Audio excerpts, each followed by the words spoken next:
All right, man, let's get into it. Like, share, subscribe, tell a friend, tell a friend. Hit that like button right now if you can. That helps the channel the most. This is something I've been thinking about, man. I was listening to different conversations in the Discord and just how conversations go generally depending on what side of the coin people fall on. And what I realized is people are often projecting their experience or what they went through or what they know people that went through, and therefore they can't see the forest through the trees. Right? If they had a bad experience, that experience is bad. That thing is bad regardless, and they often can't hear beyond it. You know, when I look at people that have influence, I was trying to think a little bit more in depthly, right? And so the first thing that popped in my head, man, was KS, man. Rest in peace, God bless the dead, all that, you know what I mean? Shit like that. But I was thinking, so Son was married twice, right? He got divorced twice, right? We don't know the details, you know? I would assume that these things existed before him, fit, feminine, and friendly, but he's credited with a lot of that.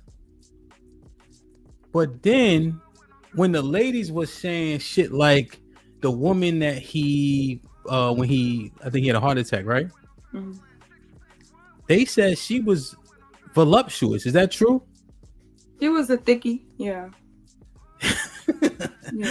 Put a one in the chat if beloved that he was with at the night of his passing was a thickie or voluptuous. Is that true? Is that right? Yeah, the cakes and the shakes and the shakes. Yeah. All that.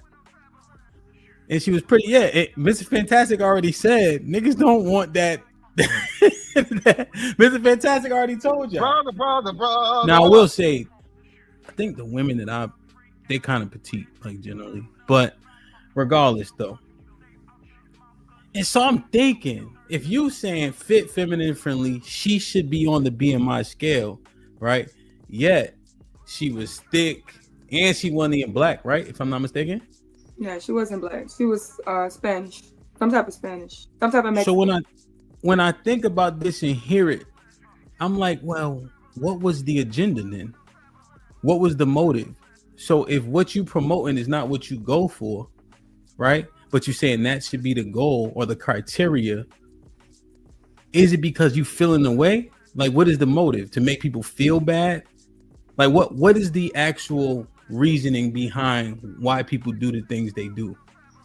You know, if I've been divorced twice, right? If I saying they gotta be fit, feminine, they gotta fit the BMI, but then shorty I'm with is thick, is pretty, and she ain't black. What's my reasoning? Am I already feeling some type of way about a thing, and therefore I discuss it in a way in which it could be provocative or appealing, or is it genuine? How do we discern these things? Was KS jaded? Is my question. No, I don't think so. Why not? I think he was just opportunistic.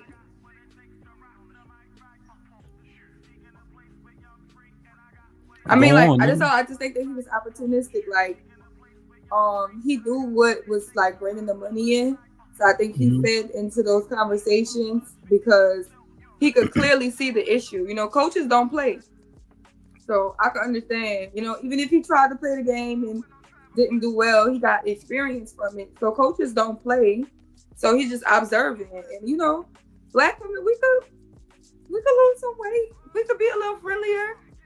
You know, it wasn't like something he was saying was egregious. You know, it's not saying that some of us won't be 20 pounds overweight and have all of it in our ass and our stomach be flat, but typically that ain't always the case. You know what I'm saying?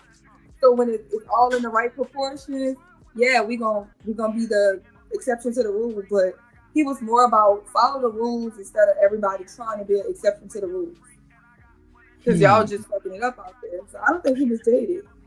Well, let me see something. So Ari, you got 2 minutes, Ari? I know you be at work and shit. But you was able to come with that one Friday, but Fridays be different from Tuesdays. Huh? I don't think he was jaded. I'm just saying I don't think he was jaded. No. I got you. Because Ari was saying something in the chat. I just wanted to see if she had 2 seconds to speak on this because you were talking about this person specifically. Okay. I hear that as well, right? The opportunistic. All right, you want the link real quick? Let me know if you want the link. You got 2 minutes. Yeah. Let me see if she want the link before Get I out. expound. Let me see.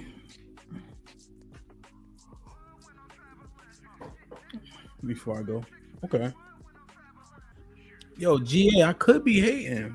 But no, I'm not hating. I'm trying to assess it. I don't think there's anything to hate on, you know. Yeah, Big Lee, I think they said she was bad, you She know. was a baddie. Mm-hmm. You know. But I just wonder, like, if I've been through something, right, how am I gonna speak on it? Right? And then if I find a market to tap into, what does that make my messaging? Does that validate my messaging? So if I get to a group with a bunch of fumbling ass running backs and I start telling them about like everybody fumble, well, yeah, they gonna agree because they fumble. Right. So I'm just thinking about it.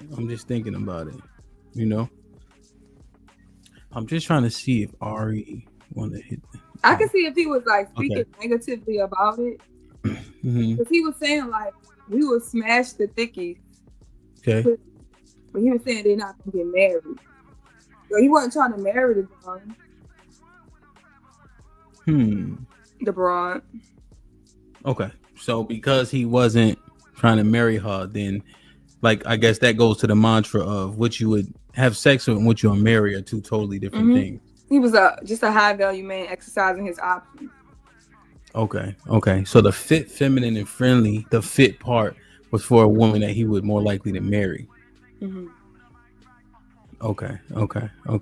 And now, what do you think about divorce and things of that nature? Do you think that if people go through something as traumatic as divorce seemingly seems to be, how people articulate it, not once but twice, and then people made allegations about like whether or not his kid was cool with him and shit like that, where does that leave you?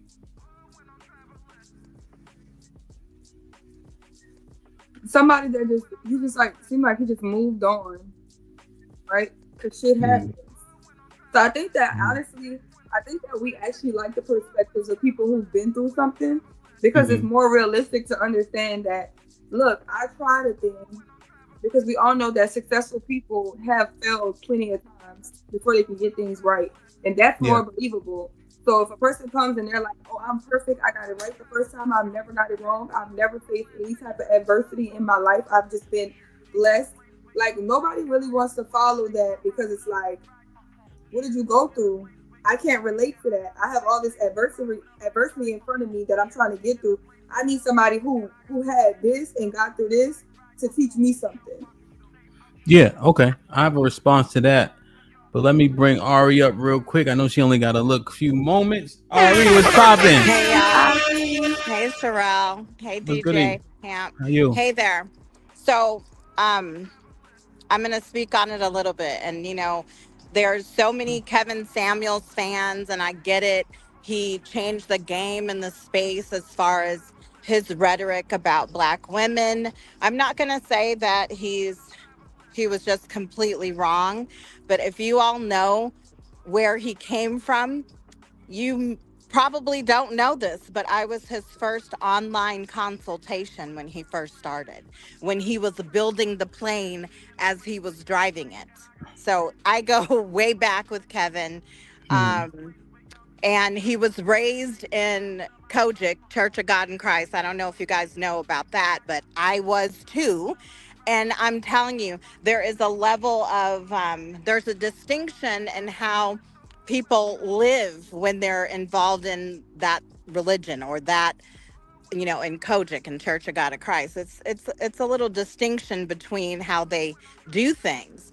And he was raised by a single mom. You know, so for people to say that he was not jaded, just probably I'd say 75% of him was probably jaded, if not more.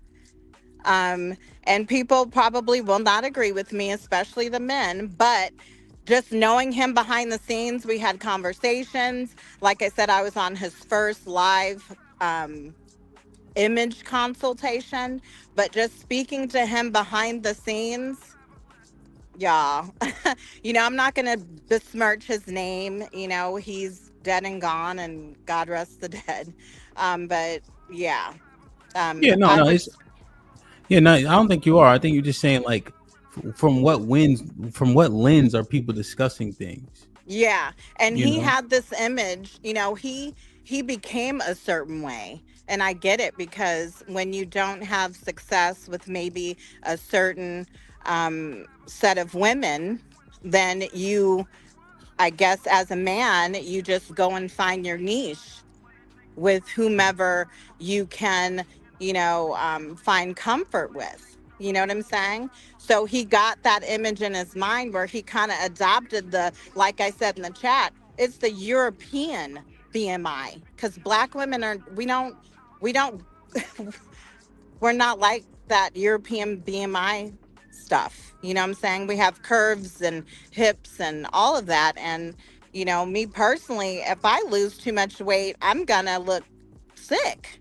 You know what I'm saying? So I try to maintain a healthy lifestyle. It's always about what you're eating and everything like that. But just like being completely skinny and all of that, like I can't do it without looking like somebody's going to be like, what happened? You know what I mean? Okay. So yeah, So he adopted mhm. all of that in his own mind to try to put off on a lot of black women. And then I'm not going to lie, you guys, when he first switched over to dealing with black women, I was there the day he was on, one of the manosphere panels. And he asked some of the black men on the panel, he's like, buy me out, $2 million. Like, buy me out. Black men were not supporting him. So that's when he jumped over to his rhetoric about black women, and then he just, you know the history on that. But Hmm. yeah, Do I you I think? just I knew him personally. I think us as black women, we get a vibe as to how black men are coming at us, or even how their mannerisms are. And just by me knowing him behind the scenes and all of that, he didn't like us. He barely liked his own mama, and that's like for real. Like, he barely liked his own mama and how she lived her life. So Damn. Okay. yeah. Now, Ari, in terms of the BMI, what do you think about like fighters as an example? Hmm. Fight at their BMI weight. That's the most optimal for them and people. So, like for instance, right now, right when I'm Hmm. boxing, I box at heavyweight, but I'm too short for them, right? Right. So I take a lot of damage because I gotta get in because I'm built kind of like stout, but I'm too heavy. Those guys are Yeah. like 6'3", 6'2", and they're still like 220, 230, you Yeah. know? Hmm. And so they're kind of all the same height, but they're in the shape to fight at this weight, and they're a little bit taller. So is there something to it? Because I do see it in like fighting realm, mixed martial arts. Those guys are about the same height, and so the 5'8" guys are like 160, which is also matching the BMI. Right. I think it's different for men and their physiques. And, I believe everyone, even black men, black women, we should be height, weight proportionate. Yes. To look good, to feel healthy, to move about the earth the way we need to. You know what I'm saying? So I get it. Mm-hmm. Because, yeah, like when I feel like I'm not doing as much as I need to do to stay on the leaner side of things, because Sure. I am curvy, I would say voluptuous, I'm not fat, but you know what I'm saying? So everybody should stay in that realm of height, weight, proportion. Mm-hmm. And I think, you look good and you'll feel good. But yeah, Yeah. men are different when it comes to that. Your body structure is different from women, like, I mean, I've seen men that I've said, dang, he's got hips like a woman, but that's Damn. just how they're built. You know what I'm saying? But they also probably have more muscle mass or whatever. But the height, weight proportionate, I feel like, yes, we could all stay in that realm. but to be with this European BMI standard for Black women, yeah, I'm not feeling that at all. Okay. Yeah, no, there's a lot of things that we don't like that we may have to accept. And that's the thing. I completely accept it. There are people who don't want to accept that, Yeah. and that's how they do it. But there's things that I'm just like, you know what? Um, I know my lane. I'm gonna stay in it, and I'm happy in it. So Okay. if everybody keeps that amount of self-awareness, and that's the key with a lot of Black women, we need to completely be self-aware at all times. Period. I'm not going to say I'm going to get a millionaire and I'm at what? I'm not height weight proportionate. I don't look right. I don't fit the part. You know what I'm saying? You got to fit the part for what you're actually requesting and what you want in your life. Then you need to be that. 100%. And so I would think he would generally match the things that he was saying, right? Like he could, if you asked him to produce those results, he could, right? As Right, far as essentially. KS, Well, like being in shape, being of value in terms of monetarily, it seems, right? Being put together. He seemed like he had good decorum. Of course, when you look at the clips, it looked like, he was fussing. But the truth is, if you watch the 4-hour show, 90% of the time, I didn't see him fussing. So was he at least being the things that he was asking for? I mean, so that would be left up to everybody in their opinion. Okay. Literally, because there was, I felt like he had mannerisms that were very pissy and bitchy like a female. That's just my opinion, though. I think that's left up to everybody's opinion. Everybody knows, I feel like, what they value, so it's up to everybody and what they value in someone else or what they see in someone else. Not everybody's going to have the same opinion. I get it. Do you think a lot of that is subjective, or you think there are objective traits that generally people do appreciate? I mean, yes, I do believe it's, subjective. Like, everybody wants to, especially nowadays, in a way, we all want to be, talk to me nice. Everybody wants to be, there's, people look for ways to be offended all the time. And you need to just stop. Like, I don't look for ways to be offended. I know when I hear the truth, so then that sparks something in me. When I hear the truth and I can process it, I hear it, I process it, and then I can go on. But most people will hear the truth and become so offended that they can't process it and move on. But that's just me. I listen to the truth, I process it, and I can move on. And that was my issue with Kevin in the beginning. What he was saying, it was like hitting me like tons of bricks. Like, oh my God, just gut shots. Just, oh, it hurt me so bad. I ain't even gonna lie. And especially the part when he said, buy a dog and die alone. I was like, oh my God, that literally hurt me. I'm not even gonna lie. So, but after I started realizing the patterns of, even from the women that I came from, he was spot on with it. And when you just hear the truth, you process it, and you're willing to hear the truth, and in certain ways, you can move on.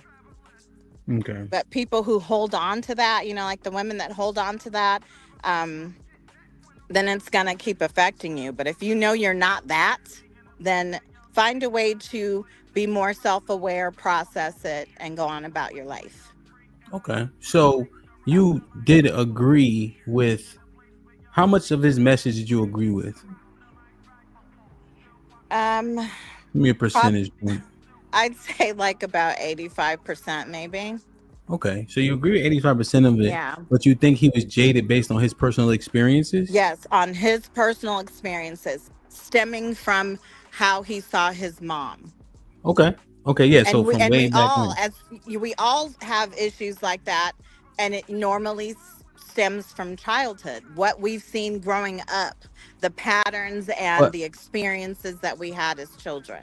Okay, so him being jaded towards black women specifically, as you stated, did it matter if you still agree with 85% of what he said? Does it matter? Or does it lend itself to what Sherelle was saying in terms of he's speaking from experience and which validates his messaging? Yeah, well, I can't. So that's my thing. Like, if you're speaking from personal experience, not everyone has experienced that. So I can't really agree with, you know, even though I say 85%, but yeah, like your own personal experience does not mean that everybody else is experiencing that. No, 100%. I guess what I'm saying is because of his personal experience that you are saying based on all that, he was jaded towards a specific group.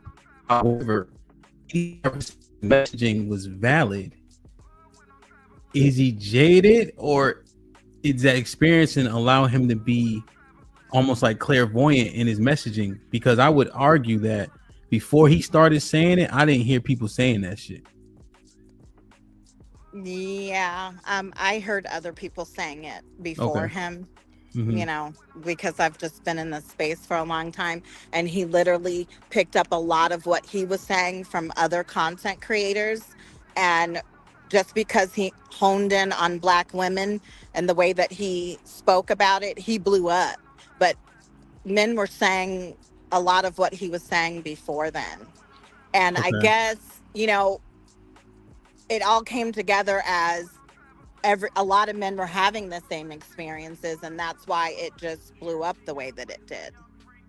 So, but yeah, I just, you know, personal experiences being projected onto everybody else, and then it just overshadowed, you know, the good women. It really did, because it's like now, you know, a lot of the rhetoric is on the bad women and their mannerisms, but the good women now, it's almost like we're obsolete because of you know, everything else that's being said. Let me you guys, I gotta go though. I gotta let somebody in my office. I'll be in the chat. Thank you. All right, thanks. You know, that's the show that I'm gonna do tonight with the ladies. What's the show? What makes a woman a good woman? We had that conversation so often about men. What makes a good man, etc. But I want to ask the same question. When I asked it in the group chat with the ladies, that been on like for a while, they're like, "We're all good women." I said, "Damn, it can't be that easy. It can't be that easy." What do you think about Ari's take though, Sherelle? I think that she comes from, and this is not a shot, it's observation. I think she just comes from a generation of black women who are above reproach. I think a lot of times we can't acknowledge that somewhere in our society, the ball was dropped and our communities were under attack. Within that process, we started to move in a very survival format.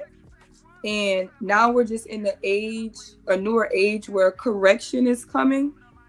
So, you know what I'm saying? And a lot of people don't take with that correction because they've been surviving under other rhetoric. But people who are trying to bring the correction are looking forward toward the future and saying that we need to make improvements here. And when you're used to shifting in your own way, you don't want to be told nothing. So I think that she comes from that generation, and a lot of that generation are the ones that did not like Kevin. Although I do agree that there were people with the same message as Kevin, like we have the Tommies and the original like Black Manosphere guys who was saying it, but he put the suit on, he took it to another level. You know what I'm saying? There was people who played basketball before Jordan. We're not going to discredit what Jordan did though. Yeah. Okay. Yeah, I mean, yeah, I understand that point, right? It like another level, you know, Yeah. it leveled up for sure, right? The highlighting of it made a difference for sure. Okay, Facts. okay, okay. Like what somebody say, you made it a hotline, I made it a hot song, you know? Yeah, salute the whole. Yeah. Okay, okay, I can get that. I got a couple more. I just wanted to start there, right? Because I'm just wondering, like, how people see it, and how much does the lens matter? If the and then what I heard is he's jaded, but his information was valid, which I don't know if that reconciles all the way. You know what I mean? You don't think jaded people can have valid information? I do, but I just think the agenda, the intent, like, does intent matter? Intentions matter to some people. I think that we shouldn't overboard intentions, right? Because things can still happen regardless of your intentions. So awareness pays attention more. Like awareness is more important than intention to me, right? Because people don't intend to get into car accidents, but if their awareness is off, accidents are going to happen, and they still have to deal with the consequences and repercussions of the accident. But they wouldn't have got into an accident if their awareness wasn't off. If somebody's awareness is how accidents happen, not their intentions. So he was building awareness regardless of how he felt. And we needed that awareness. Okay. Damn. So intentions matter versus I like how you articulated that though, right? He was building awareness regardless of why he was doing it. If the information was solid, then you can adopt it, apply it, and hopefully be better. You know. And I look at the law, oftentimes intent matters a lot. You know, it's a difference between murder 2 and manslaughter, the intent. Yeah. So it is important, but awareness is just more important. Yeah. And if I get lost in intent, right, and I miss the info that I could have applied, right, I'm less aware at that point and therefore more vulnerable. Right. Damn. That's solid. Like, share, subscribe, tell a friend to tell a friend. Hit that like button right now if you can. That helps the channel the most.